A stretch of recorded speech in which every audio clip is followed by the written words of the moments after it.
तो वहीं शतक की ओर तेजी से पेट्रोल के दाम बढ़ रहे हैं। आज फिर पेट्रोल और डीजल के दामों में इजाफा हुआ है। 30 पैसे प्रति लीटर महंगा हुआ है पेट्रोल, 94 रुपए 55 पैसे प्रति लीटर पहुंच गया है। तो वहीं डीजल में भी 38 पैसे का इजाफा हुआ है। प्रति लीटर 38 पैसों की बढ़ोतरी के साथ डीजल के दाम 86 रुपए 65 पैसे प्रति लीटर पहुंच गए हैं। लगातार पेट्रोल के दामों में इजाफा हो रहा है। पेट्रोल के दाम शतक की ओर बढ़ रहे हैं। इस खबर पर और अधिक जानकारी के लिए मेरे साथ फोनलाइन पर मौजूद है हमारे संवाददाता बीके शर्मा।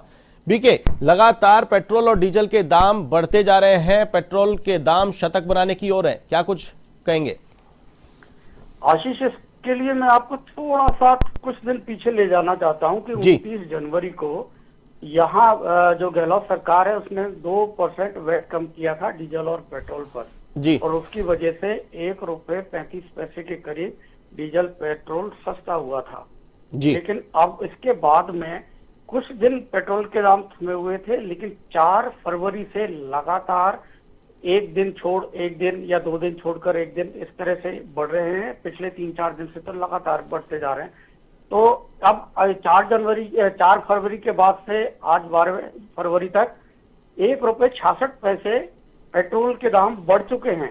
यानी कि जो राहत मिली थी 1 रुपए 35 पैसे की वैट कम करने से, वो राहत अब काफिर हो चुकी है, गायब हो चुकी है और उससे ज्यादा कीमतें बढ़ चुकी है। यानी कि आपके जितना सरकार राहत देती है वो नाकाफी है और उसका कोई असर अब नजर नहीं आ रहा। और यहाँ पर सबसे बड़ी बात यह है कि विपक्ष की ओर से या दूसरे भी जो संगठन है, उपभोक्ता संगठन है, किसी की ओर से ये कोई इस मुद्दे को उठाया ही नहीं जा रहा, जबकि यह मुद्दा किसान आंदोलन से भी बड़ा हो सकता है क्योंकि इससे किसान भी जुड़े हुए हैं और आम उपभोक्ता भी, क्योंकि किसानों का ट्रैक्टर भी डीजल से चलता है और उनको अपना माल लेकर मंडियों में आने में भी ढुलाई भाड़ा उनका उसकी लागत बढ़ जाती है। तो अगर आपकी फसल की कीमत जितनी मिलनी चाहिए उसमें से उनका जो मुनाफा होता है उसमें कटौती बढ़ जाती है। तो और यही हालत यहाँ सब्जियों का है, फलों का है, जो दूसरे राज्यों से यहाँ आते हैं या यहाँ से दूसरी जगह सब्जियां जाती हैं। तो ये सारी जितनी पेट्रोल और डीजल की प्रत्यक्ष और अप्रत्यक्ष दोनों तरह से उपभोक्ताओं के ऊपर, किसानों के ऊपर, मजदूरों के ऊपर, सभी के ऊपर इसका असर होता है। और अब क्योंकि ये आप और भी पीछे की बात करें तो ये जून में बढ़ना शुरू हुए थे, जून से लेके अब तक लगभग 30 रुपए के करीब, 25 से 30 रुपए के करीब महंगा हो चुका है पेट्रोल और डीजल। तो आप इसको मल्टीपल आप इसका इम्पैक्ट आप देख सकते हैं कि आम आदमी के कोविड काल में, क्योंकि उसने निजी वाहन जैसे ज्यादा यात्रा की थी, भीड़ भाड़ और सार्वजनिक जो वाहन है उनका इस्तेमाल नहीं किया था, बहुत सारे लोगों ने अपनी गाड़ियां भी खरीदी है, लेकिन ये लागत उनकी बढ़ गई है पेट्रोल और डीजल के कारण।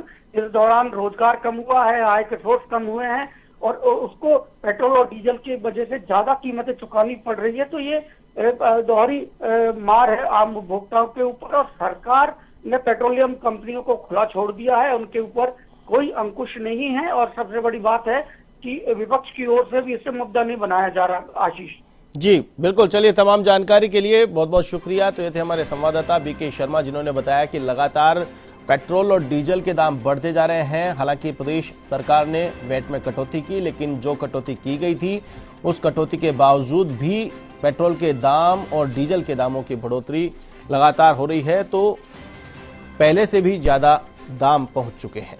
पेट्रोल और डीजल लगातार बढ़ते जा रहे हैं।